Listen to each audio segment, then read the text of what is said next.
The early morning fog crept through the streets of San Francisco like ghostly fingers, wrapping around the sleek glass towers of the financial district. Wayne Bryant watched its advance from his office on the 47th floor of Bryant Technologies headquarters. His reflection in the floor-to-ceiling windows showed a man who had aged well despite the pressures of building a tech empire. At 55, his dark hair had begun graying at the temples and fine lines marked the corners of his eyes. Yet his tall frame remained athletic, a testament to his disciplined morning workout routine. Suddenly, the notification sound from his phone broke the silence. Wayne glanced at the screen, and a smile formed as he read his wife's message. "Don't forget Travis' graduation dinner tonight. Honey, the whole family will be there. 7 p.m. sharp at Lou Petit Jardin." He picked up the phone to respond but paused as memories flooded back. Travis taking his first steps, his determined expression at elementary school science fairs, and now finally completing medical school. Wayne's thumbs moved across the screen. "Wouldn't miss it for the world. Our boy did well," he texted. The familiar ding of the executive elevator pulled his attention away from the phone. Oliver Keller's footsteps echoed across the polished marble floor, each step measured and purposeful like the man himself. Wayne turned to face his CFO and oldest friend, noting the thick stack of papers in Oliver's hands. "Morning, Wayne," Oliver said in his usual commanding tone. "I got the final IPO documents here. Everything's set for next Thursday." Oliver placed the stack on Wayne's desk, straightening the papers with precise movements. Wayne approached the desk and ran his fingers along the edge of the papers. 25 years, Oliver. Remember when our biggest concern was making rent for that garage in Palo Alto? And eating something other than ramen noodles? Oliver added with a brief chuckle that did not quite reach his eyes. He hesitated and adjusted his wire-rimmed glasses, a nervous habit Wayne had noticed over their 30 years of friendship. "There is one thing we should discuss, though." Wayne settled into his leather chair and gestured for Oliver to take a seat. "What's on your mind?" Oliver remained standing, his fingers drumming lightly on the desk. "The share distribution to the kids. Are you sure about those percentages? It's a lot of power to handle at their age." Wayne leaned back and studied his friend's face. "They're not kids anymore, Oliver. Alicia is 32 and running our European division like she was born for it. Scene's got our Asian markets growing faster than projected. And Travis?" He smiled, pride evident in his voice. "Well, he chose a different path, but he's got the same Bryant determination." "That's not what I meant," Oliver pressed, concern edging his voice. "Power changes people, Wayne, even family." Wayne waved off the concern with a dismissive gesture. "They're good kids, Oliver. While I was here building all this, Marlene raised them right. Besides," he added with a wink, "you've helped keep an eye on them too. You're practically their uncle." Oliver's expression flickered, something between guilt and resignation, but it passed so quickly, Wayne wondered if he had imagined it. "Of course, I should get back to the financial team. They're finalizing the prospectus," Oliver said as he straightened his tie. As Oliver headed for the door, Wayne called out, "Hey, you're coming to Travis's graduation dinner tonight, right? Lou Petit Jardin at 7, wouldn't miss it." Oliver replied without turning around, his shoulder tense beneath his perfectly tailored suit. After Oliver left, Wayne turned back to the window. The fog had thickened, obscuring the lower floors of neighboring buildings. He pulled out his phone again and scrolled through family photos. Marlene's last charity gala, Alicia's wedding to Hoove 3 years ago, Scene's engagement party with Crystal last summer. His family's smiling faces looked back at him, a portrait of success and happiness. If he looked closer, he might have noticed how Marlene's smile never quite reached her eyes in recent photos, or how his children tended to cluster together in group shots, slightly apart from him. But success has a way of blinding men to subtle warnings, and Wayne Bryant had been very, very successful. Lou Petit Jardin lived up to its name, with ivy-covered walls and twinkling lights creating an intimate garden atmosphere on the top floor of a downtown high-rise. Wayne arrived early, watching the restaurant staff arrange flowers and adjust place settings in the private dining room with military precision. The maitre d' approached with a slight bow. "Your family has begun to arrive. Shall I show them in?" Before Wayne could respond, a burst of laughter announced their presence. Alicia entered first, elegant in a navy business suit that suggested she had come straight from the office. Her husband Hugh followed, his investment banker demeanor softened by the way he kept his hand protectively on her lower back. "Dad," Alicia said as her heels clicked on the hardwood floor when she embraced him. "How are those IPO documents looking? I had our European legal team review everything twice, always the overachiever." Wayne chuckled as he hugged her. "The documents are perfect, just like everything you do." Scene and Crystal arrived next, a striking couple who turned heads even in San Francisco's jaded social circles. Scene had inherited Wayne's height and Marlene's dark eyes, while Crystal's elegant beauty and quiet intelligence made her a perfect addition to the family. Crystal greeted him with a warm hug. The Tokyo expansion numbers looked fantastic this quarter. Scene clapped his father on the shoulder. "Wait till you see next quarter's projections, Dad. The Asian market is just getting started." The door opened again, revealing Marlene Bryant in a stunning red dress that highlighted her still athletic figure, a testament to her rigorous sessions with her personal trainer. "Wayne, darling," she said as she kissed his cheek, "have you heard from Travis? He's not answering his phone. Probably stuck in traffic." Oliver's voice came from the doorway. "You know how the financial district gets at this hour." Wayne watched his family settle around the table, their conversations flowing easily. Oliver took a seat beside Marlene, and their heads bent together as they discussed the Foundation's latest charity event. Scene and Crystal huddled over a phone, presumably reviewing business data, while Alicia and Hugh debated European market regulations. The scene should have warmed his heart, yet an unfamiliar unease crept through him like a shadow passing over the sun. Travis burst in 20 minutes late, his medical resident coat hastily exchanged for a sports jacket. Sorry. Emergency at the hospital ran long." He hugged his mother, who smoothed his collar with practiced affection. "My baby, the doctor," Marlene beamed. "Though I still think you could have joined the company." "Mom," Travis groaned, though his smile was genuine. The evening progressed with the comfortable rhythm of a family gathering. Wayne watched his youngest son accept congratulations and field questions about his residency plans. Travis had always been different from his siblings, less interested in the family empire and more focused on helping others. Wayne had surprised everyone by supporting Travis's medical dreams, much to Marlene's initial disapproval. "Excuse me," Travis said during the dessert course as he pulled out his vibrating phone. "Hospital again. I need to take this," he announced. As he hurried out, his phone slipped from his jacket pocket and clattered on the hardwood floor.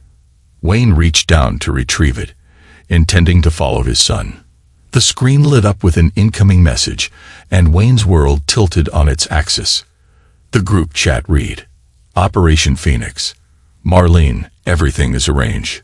Once I sign the IPO next week, Roman will handle the rest. A carjacking gone wrong in the financial district. Clean, quick, untraceable." Wayne's finger hovered over the message. Every instinct screamed to ignore it, to pretend he hadn't seen it. Instead, he opened the chat and scanned the conversation rapidly. Alicia wrote, "Are you sure about this? There's no going back." Scene replied, "The company shares will transfer automatically. With Dad gone, we'll control everything." Travis asked, "What about Uncle Oliver?" Marlene responded, "He knows his cut minus 20 years as my faithful CFO while helping me plan this. He's earned it." Each message felt like a dagger to his heart, with references to offshore accounts, discussions of share transfers, and mentions of someone named Roman, a name that recalled Marlene insisting on hiring a new personal trainer 3 years ago. Travis's voice snapped Wayne back to reality. "Is that my phone?" Wayne looked up at his son, his youngest, his baby boy, and saw a stranger. How long had Travis been part of this, Was his choice of medicine truly his own, or part of a long game to appear removed from the company? The screen lit up again. "Wayne," Travis said in a steady voice as he handed over the phone. "I thought it might be important." Travis's fingers closed around the phone too quickly, and his casual "thanks, Dad" sounded a little too high-pitched. Wayne returned to his seat and accepted a coffee from the waiter.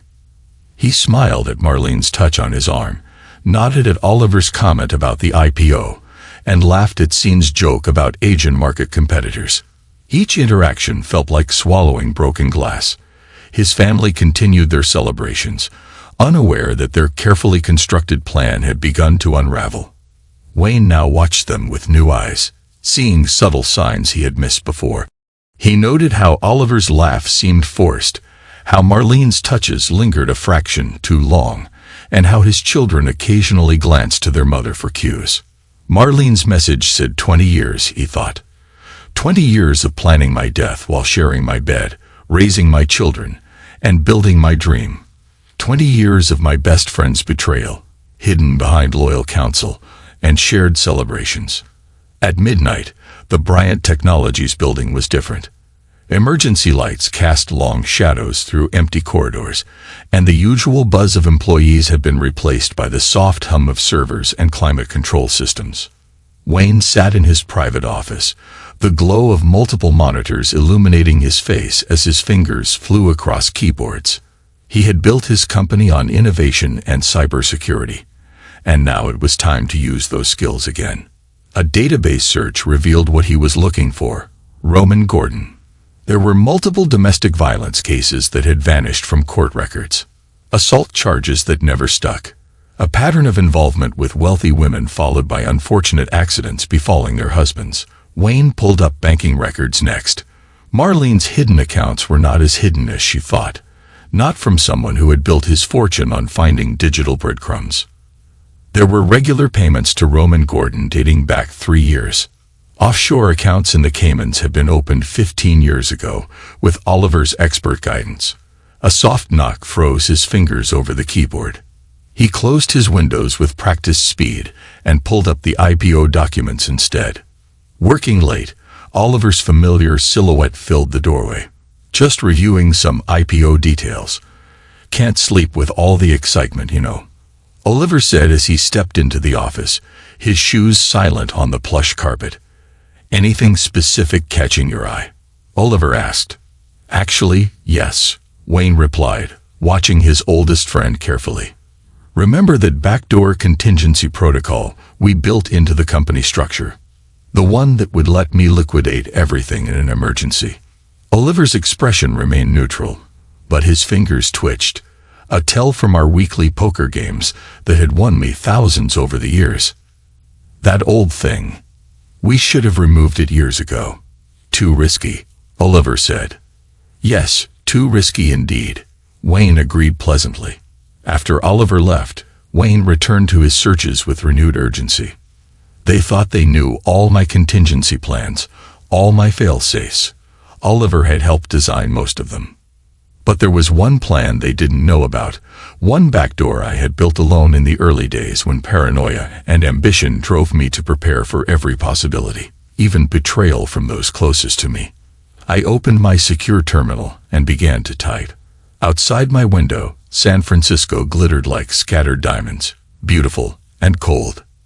Somewhere in that glittering landscape, my wife was probably meeting with her contracted operative. My children were likely finalizing their roles in my murder. My best friend was covering their financial tracks. I had built an empire from nothing once before, and now I would do it again. This time, I would build it from the ashes of betrayal. The night stretched on as my keyboard clicks echoed through the empty office, like a digital requiem for the life I thought I knew. By the time dawn painted the sky in shades of pink and gold, I had set in motion a plan that would either save my life or destroy everything I had built. Either way, my family would soon learn they weren't the only ones who could keep secrets. The morning sun cast long shadows across my kitchen counter as I methodically spread butter on my toast, maintaining the routine I'd followed for decades. Marlene bustled around me. Her designer workout clothes suggested she had another session with Roman scheduled. "You're quiet this morning," she noted as she poured green juice into a travel bottle. "Nervous about the IPO." I took a careful bite of toast, buying time to keep my voice steady. Just thinking about all the moving pieces. I wasn't lying. I was simply not specifying which pieces occupied my thoughts.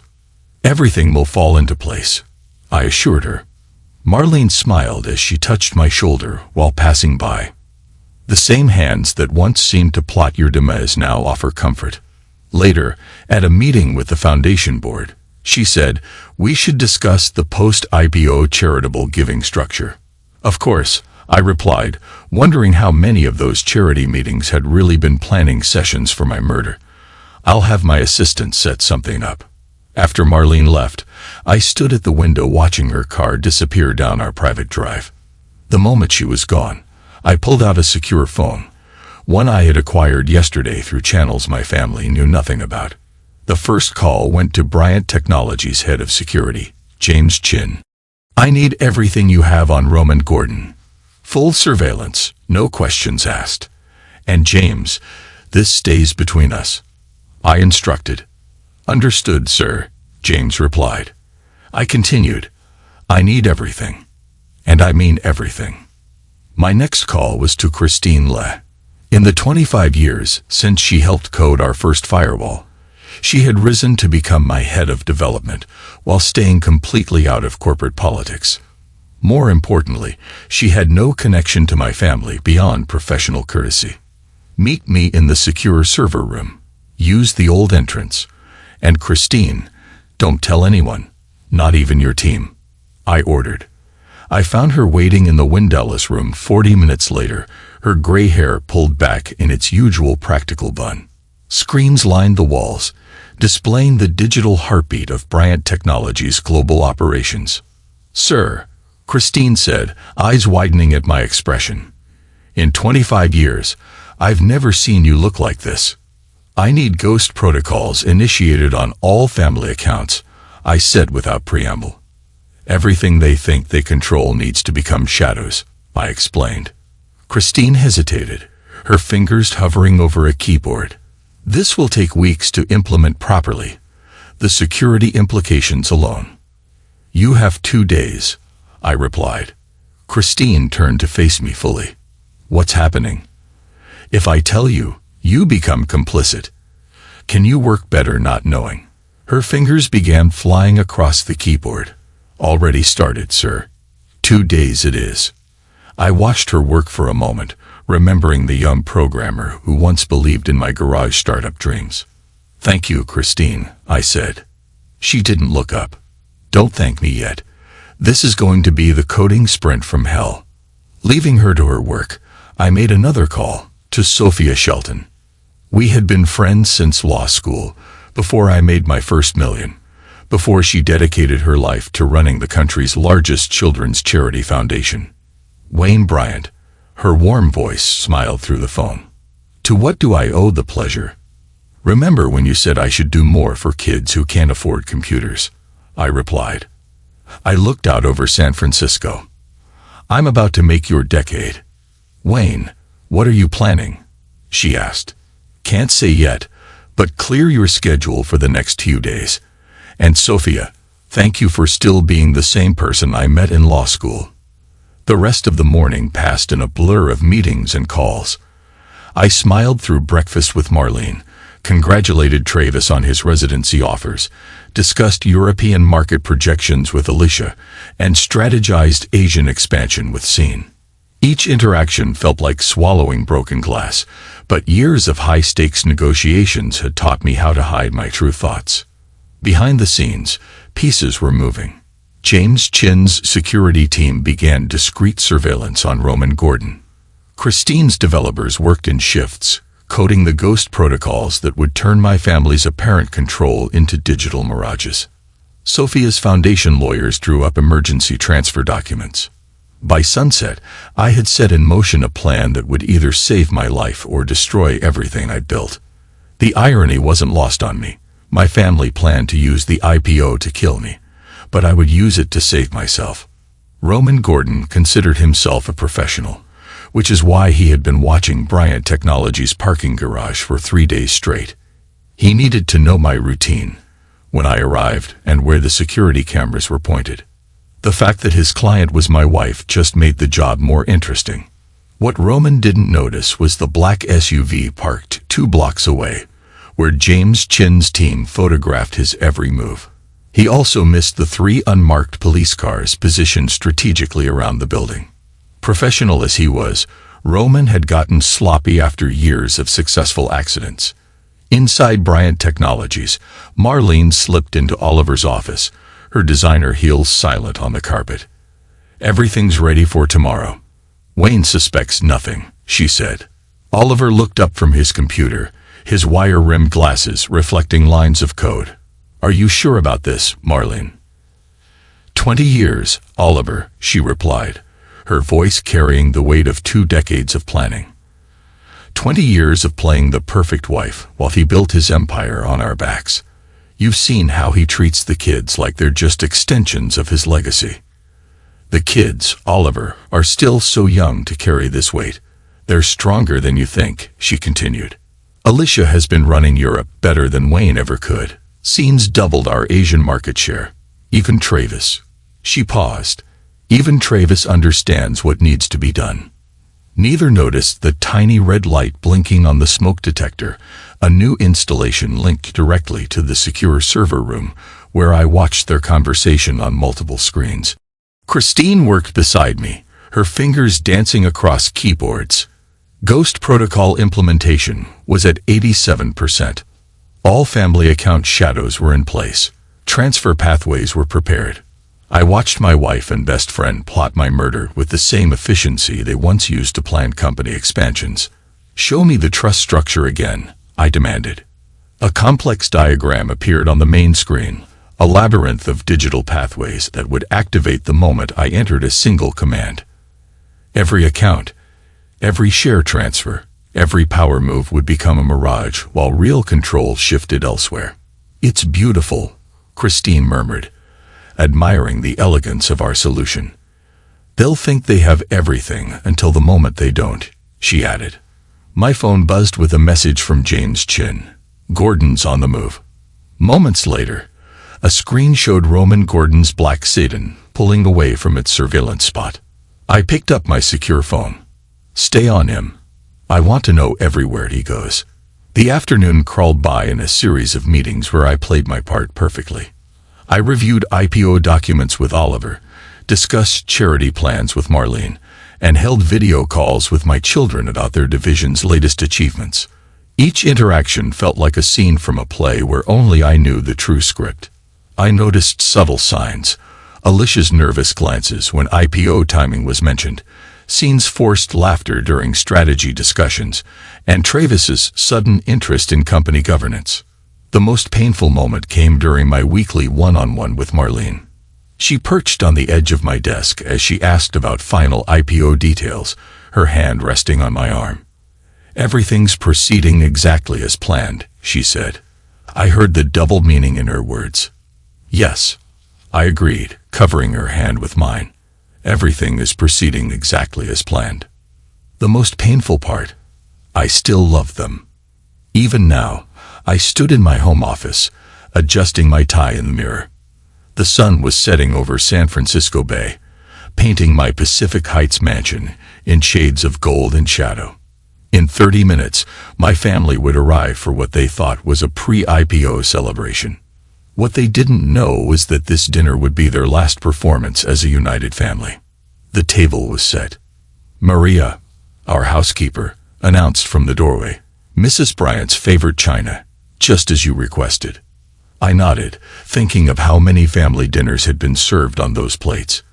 How many celebrations. How many lies. "Thank you, Maria. You can take the rest of the night off. I'll handle the serving. Please, take the night off." I turned to her. "Thank you for 15 years of loyal service." She hesitated and then quietly closed the door. The security feed on my tablet showed Alicia and Hugh arriving first, followed closely by Scene and Crystal. Travis came alone, and Oliver arrived last. Always the faithful family friend, always the careful conspirator. Marlene emerged from the kitchen in a black dress that probably cost more than our first house. "Darling, everyone's here. Shall we?" I offered my arm, playing my role one last time. We entered the dining room to find our family arranged around a massive mahogany table, crystal glasses catching the light from the chandelier above. Before we began, I raised my glass and scanned the faces I had known and loved for so long. "I'd like to propose a toast," I declared. Everyone lifted their glasses, their expressions eagerly anticipatory. They thought they knew what was coming. Standard pre-IPO excitement, perhaps some fatherly wisdom. "To family," I said, watching their faces carefully. "To family," they echoed. "To loyalty," I continued. Was that a flinch from Travis, a flicker of guilt across his face? Then I said the words that made Oliver's fork freeze halfway to his mouth. "To Roman Gordon." The silence that followed was absolute. Even the city beyond our windows seemed to hold its breath. "Who?" Marlene asked, her voice steady though her knuckles turned white around her wine glass. I set my glass down deliberately. "Your trainer, or should I say, your specialist in making problems disappear." I turned fully to my wife. "He's being arrested right now. By the way, 20 years of cold cases have suddenly gotten warm." The room erupted into chaos. Marlene's carefully maintained composure cracked like fine china. "You scoundrel," she hissed. "You have no idea what you've done." Alicia's chair scraped against the hardwood as she stood abruptly. Her usually composed face lost all color as she glanced toward the door, her calculation clear. "Sit down, Wayne," I commanded in a quiet tone that carried the authority of a billion-dollar empire. "Nobody leaves this room."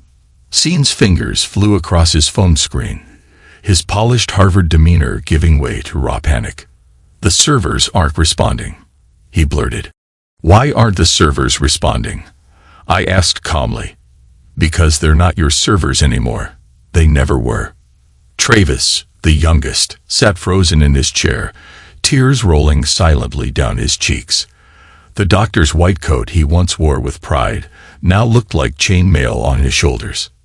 "The backdoor protocol," Oliver whispered, his fork still suspended halfway to his mouth.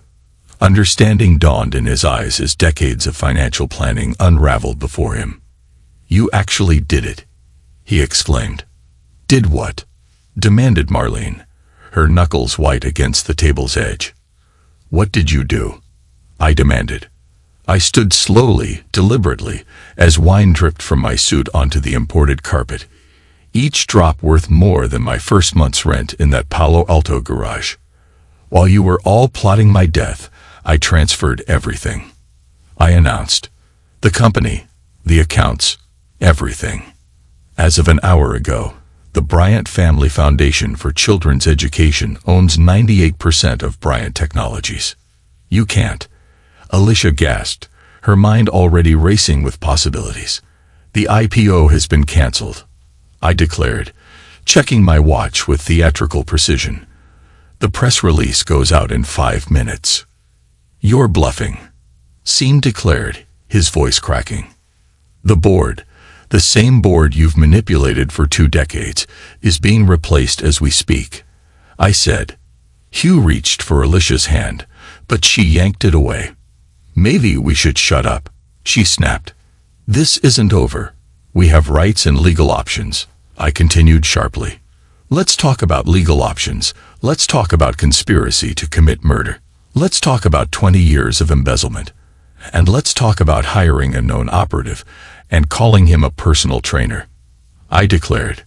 Crystal, Scene's fiancée, pushed her chair back from the table. Her face took on a determined expression that no one noticed amid the chaos. Oliver started to stand. "Wayne, be reasonable," he urged. "We can't be reasonable," I finally cracked. Was it reasonable to plot my murder over family dinners? Was it reasonable to turn my children against me? Was it reasonable for my wife of 30 years to plan my death while sleeping beside me? Travis's sob cut through the tension. "Dad, I'm sorry," he pleaded. "I didn't want," he began. They said it was the only way. The only way for what? I turned to my youngest.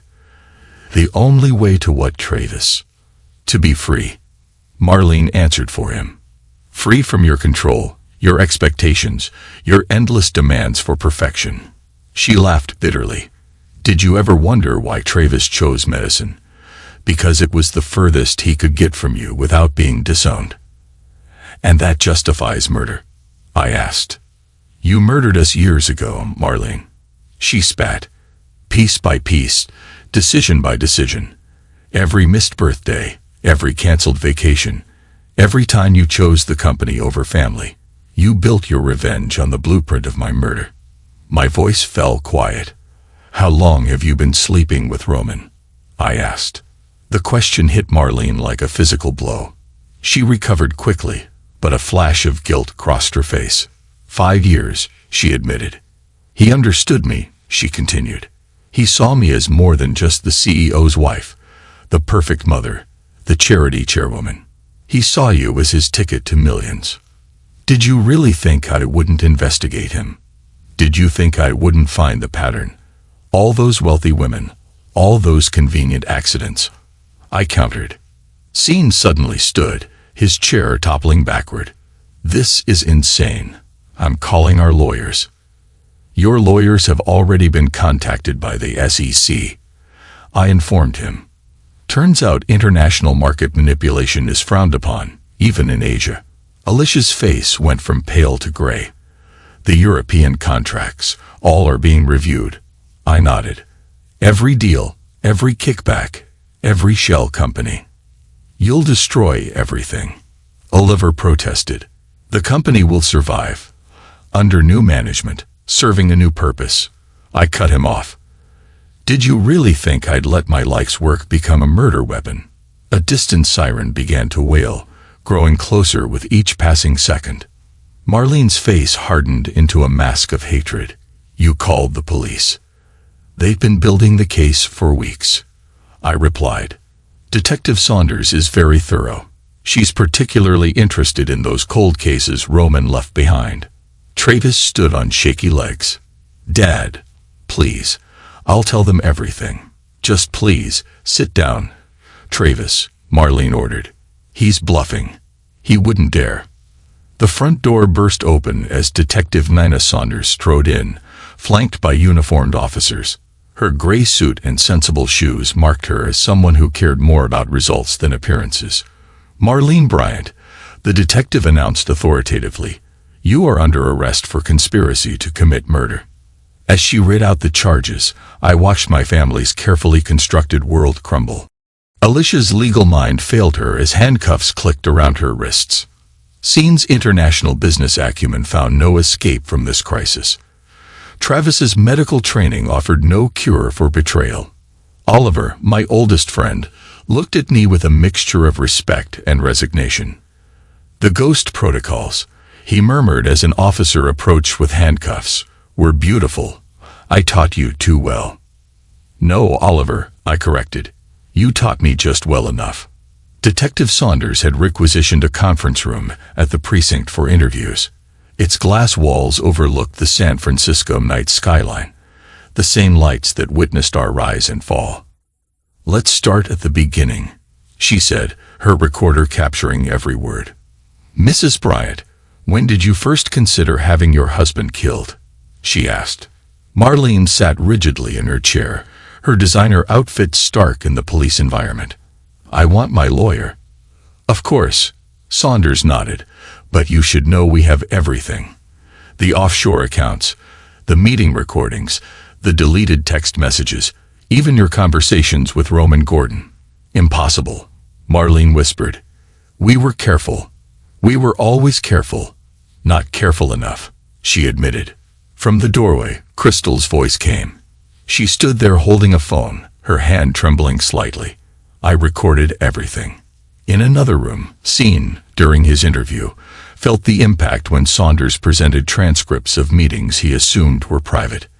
You discussed the murder plans during corporate strategy sessions, Saunders noted, highlighting sections of text. Very efficient, combining business with homicide. Scene's Harvard-trained composure finally broke. "It wasn't supposed to be like this," he muttered. "Mom said it would be clean, professional. Dad would never suffer," he continued. In a third room, Alicia's corporate lawyer crumbled under the weight of evidence. The European division was supposed to be mine anyway. I built it. I made it profitable. Dad just wouldn't let go. "So you helped plan his death instead?" Alicia asked. "Do you know what it's like being Wayne Bryant's daughter? Nothing was ever good enough. Every success came with a new demand, a higher goal," she declared. "And that justifies murder," Alicia whispered. "No," she added softly, though it made it easier to rationalize. Travis's interview was the shortest. The youngest Bryant broke down completely, confessing everything between sobs. "They said it was the only way," he repeated. "Mom said Dad would never let us be our own people unless." Oliver's interview was the longest. As CFO, he had the most to explain. Decades of financial manipulation, hidden accounts, and carefully constructed paper trails. Wayne was brilliant, he admitted, but he was also blind. He never saw how his drive for success was crushing our family. Marlene came to me 20 years ago after he missed our anniversary for a merger. She was broken, detective. We all were, Oliver continued. "So you helped her plan his murder?" Saunders asked. "I helped her prepare for a future without him," Oliver corrected. "The murder, that came later, when we realized he would never willingly let go." Crystal's testimony tied everything together. She had recorded meetings, conversations, and phone calls for months, ever since she first overheard Marlene discussing payment methods with Roman. "I couldn't let them kill him," she told Saunders, her voice steadied despite trembling hands. "Wayne's not perfect, but he doesn't deserve to die. Not like that, not by his own family's hands." The detective's report later called it one of the most sophisticated murder conspiracies she had ever encountered. A family using its own corporate success as both weapon and smokescreen, planning patricide behind boardroom doors. 1 week later, fog rolled across San Francisco International Airport's private hangars, shrouding the sleek jets in nature's own security screen. I stood watching the weather phenomenon from ground level, a view I had observed countless times from my office. Headlines screamed across tablets and phones. Tech billionaire foils family murder plot. Bryant Technologies donated to children's charity. IPO canceled as family faces charges. Domestic violence cold cases reopened in the Gordon investigation. Sophia Shelton's heels clicked on the hangar's concrete floor as she approached. Her legal pad contained the future of Bryant Technologies, now transformed into something I had never imagined. "The foundation board is assembled," she reported. "We'll make sure every dollar helps kids who need it. Educational programs, technology access, coding camps. And Marlene, the kids." My voice carried the weight of sleepless nights and endless questioning. "Facing charges," Sophia added softly, "but the plea deals are generous. You made sure of that. Marlene and Oliver will serve time with good behavior. Alicia and Scene face supervised release and community service. And Travis, the DA is considering immunity in exchange for his full testimony." I nodded, my eyes fixed on the fog outside. 25 years of work, 3 children, 1 marriage, all ended in a single week of revelations. A new set of footsteps approached. Crystal stood there with a small bag in her hand. "After your testimony blew the conspiracy wide open, I resigned from Bryant Technologies. Someone needs to make sure you don't get too lonely on that island," she said, her smile tentative but genuine. I turned to study her for the first time. She had seen through our family's deception, choosing truth over loyalty and righteousness over love. In doing so, she lost her fiancé but saved a life. "Why did you do it?" I asked. "Record everything. You could have been part of it all. Scene would have made sure you were taken care of." Crystal's smile faded. "Because it was wrong. Because murder doesn't become right just because you dress it up in corporate language and family justifications. Because I saw what dining with killers did to Travis. How it hollowed him out, made him less than he could be." My phone buzzed with a message from Travis. "Dad, I'm sorry. When I'm better, when I've earned it, can I come see you?" After a long moment, I typed back, "Always." The fog began to lift as we boarded the private jet. I took one last look at my city, the towers I had built, the life I had created, the family I had lost. The plane's engines hummed to life, promising escape and peace. "Sometimes," I said quietly, "the greatest victory isn't in keeping your empire, but in choosing what legacy you leave behind." Crystal touched my arm gently. "And what legacy is that?" "Hope," I replied, watching San Francisco disappear beneath the clouds. "Hope for kids who need it more than my own children ever did." The jet banked east, then south, toward an island where the waters were blue, and the past could not follow. An island with no betrayals, no empires to fight over, only peace, purpose, and perhaps, with time, forgiveness, not for them, but for myself, for not seeing it sooner. Somewhere over the Pacific, I finally allowed myself to cry, not for the empire I'd lost, but for the family that had died long before they planned my death. Beside me, Crystal kept a quiet vigil, guarding me as she had when she'd first discovered the plot against my life. The sun broke through the clouds, painting the sky in shades of possibility. Below, the ocean stretched endless and blue, promising new horizons, new beginnings, and perhaps someday healing for wounds deeper than murder plots and betrayal. I had lost my family, but saved my soul. In the end, that would have to be enough.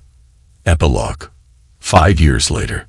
The California State Women's Correctional Facility stood stark against the rolling hills, its concrete walls bleached pale by endless summers. In the visitors' area, Marlene Bryant sat straight-backed in her gray prison uniform. Her once perfect manicure was now plain and short. 5 years of incarceration had left their mark, subtle lines around her eyes, gray streaks in her hair that she could no longer hide with expensive treatments. "Mrs. Bryant," a guard said with professional detachment, "your visitors are here." Alicia stepped into the room, her designer clothes a sharp contrast to the institutional setting. Prison visits had become her monthly ritual, a penance for her part in our family's fall. "Mom," she said as she settled into a plastic chair, "how are you holding up?" Marlene smiled thinly. 3 more years with good behavior, unless your appeals team has better news." "They don't," Alicia replied.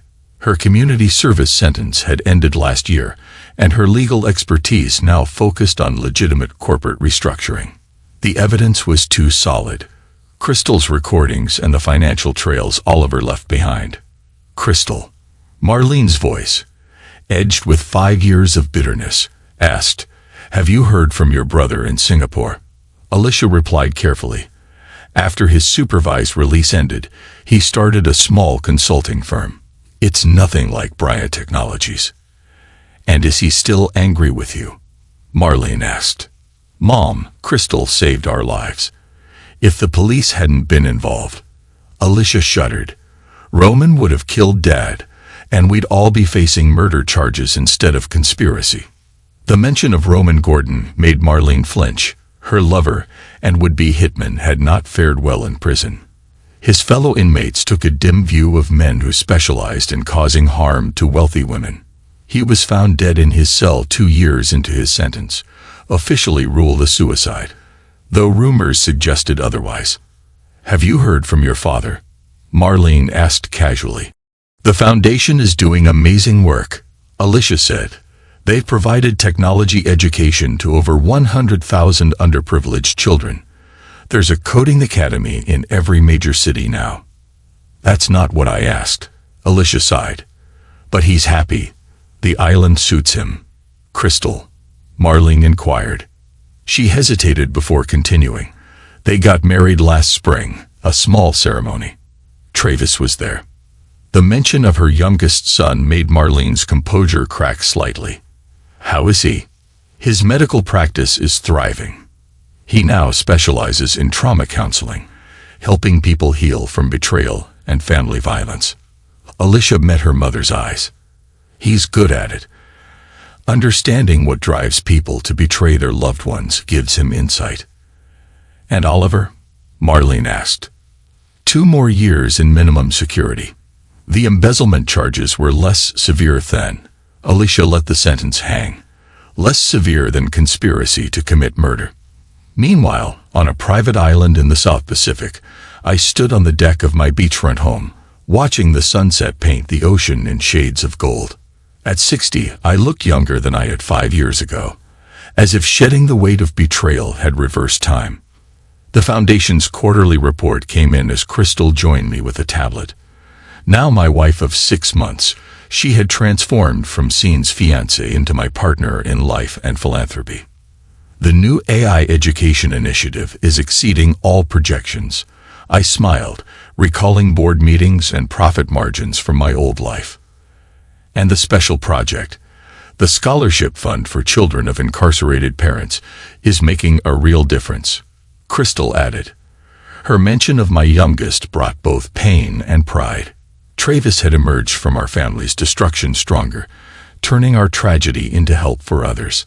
His trauma counseling practice had become renowned, his insights into family betrayal painfully firsthand. Have you read Alicia's latest email? Crystal asked about her visit to Marlene. Yes, I replied quietly, with only distant sadness. 5 years in prison changes people, though perhaps not as much as 5 years of freedom. A small plane's sound approached. Our weekly mail delivery was early. That'll be Travis's wedding invitation, Crystal smiled. He wanted us to have it first. Travis had met Sarah, another trauma counselor, at a conference 2 years ago. Their shared understanding of family complexity had blossomed into love. I had never seen my son happier, more himself. Speaking of family, Crystal said carefully, Scene called yesterday. He wants to meet in neutral territory, in Singapore. His consulting firm is doing well, helping small tech companies navigate Asian markets legally now. Crystal's smile held a touch of sadness. He says he understands why I had to do what I did. And Alicia's firm, specializing in corporate ethics and compliance. Ironic, isn't it? She's using everything she learned from our fall to help other companies stay honest. Crystal checked another notification on her tablet. The Foundation just approved your firm for pro bono consulting work with tech startups. I nodded, pride mixing with old pain. My children have found their paths, even if those paths were paved with betrayal and revelation. Oh, Crystal added, Detective Saunders retired last month. She sent us a letter saying our case changed how she sees family crime. She's even writing a book about it. I chuckled. From tragedy to case study. At least some good came from it all. At the Brandon Trauma Center, Dr. Travis Bryant finished his last session of the day. His patient, a young woman struggling with parental betrayal, had made breakthrough progress. Remember, he told her, forgiveness isn't about excusing their actions. It's about freeing yourself from the weight of hatred. After she left, he opened a desk drawer and removed a worn photograph. The last Bryant family dinner before everything fell apart. They all looked so happy, so perfect, with no one suspecting they were plotting murder over crystal glasses and fine china. His phone buzzed with a message from Sarah. Invitation proofs are ready. Sure you want to include everyone? Travis smiled as he typed back, yes. Even Mom. Especially Mom. His wedding would be the first time the entire Bryant family gathered since the trial. Marlene would attend under supervised release, a privilege earned through years of good behavior. Oliver, in minimum security, would also be there. Scene had agreed to come, finally ready to face Crystal after 5 years. Alicia would attend with her husband, Hugh, leaving corporate warfare behind. And I would walk in with Crystal, our unexpected love story, a reminder that beauty can grow from the ashes of destruction. Sarah understood my need for this reunion. As a trauma counselor herself, she recognized the healing potential of controlled confrontation. The Bryant family would never be what it once was, but perhaps we could become something new, something honest. Back in her prison cell, Marlene Bryant lay on her narrow bed, holding Travis's wedding invitation. The heavy cream paper felt foreign in the institutional surroundings, its elegant script a reminder of the life she'd lost. Her cellmate, a former bank executive serving time for fraud, looked over curiously. Special occasion. My youngest son is getting married, Marlene replied in a distant tone. Ironic. Her cellmate noted. Fitting, Marlene corrected. He learned the hard way what betrayal does to people. We all did. She thought of Roman. His grand promises of a new life together ended in a prison cell death. She thought of Oliver, my co-conspirator for 20 years, now serving his own sentence for financial crimes. She thought of her children, Alicia and Sean rebuilding their lives, Travis turning our tragedy into healing for others. Most of all, she thought of me, the husband she once plotted to kill, who now lived in paradise with the woman who exposed our plot. The company she helped build now served a purpose greater than profit, and our twisted family had found paths to redemption. Was it worth it? Her cellmate asked. Marlene traced the embossed letters on the invitation. The plotting and the lies. No. But the aftermath. The truth. Maybe that was worth everything. In my Singapore office, Sean Bryant ended a video call with Crystal, our first direct conversation in 5 years. His small, growing consulting firm occupied a single floor, nothing like the towering Bryant Technologies offices, but honestly earned. A framed news article hung on his wall. Bryant Technologies Foundation launches Asian Education Initiative. My father's and Crystal's smiling faces looked out from the photograph, a constant reminder of what our family had nearly destroyed. An assistant buzzed in. Mr. Bryant, your sister's online call. Put her through. Sean picked up the phone. Alicia, did you get Travis's invitation? Are you really going to come? 5 years is long enough to hide, his sister replied. Sean glanced at another frame on his desk. Crystal at our engagement party, her smile genuine even as she recorded our crimes. We all deserve a chance to do things right this time, he thought. The sun set over the Pacific as Crystal and I walked along our private beach. Crystal carried Travis's wedding invitation, its edges ruffled by the sea breeze. Full circle, she mused, from a family dinner that exposed murder plots to a wedding dinner that might heal us. I squeezed her hand. Not full circle, more like a spiral, maybe. We're all in different places now, even if we're coming together again. Crystal stopped and turned to face me. Do you regret any of it? I watched the waves for a long moment. I regret not seeing the truth sooner. I regret that it took a murder plot to show me what really matters. I smiled at her. But the rest, the foundation helping thousands of kids, Travis finding his true calling, you have no regrets there. A distant rumble of thunder suggested a storm was approaching. But on our island, storms were just part of life's natural rhythm, like betrayal, redemption, and the long path to forgiveness. Sometimes, I added as we turned toward home, the greatest victory isn't in keeping your empire, but in choosing what legacy you leave behind. Exactly, Crystal finished. The familiar words now held new meaning after 5 years of building something better from the ashes of betrayal. Behind us, the sun sank into the ocean, ending another day in our new life.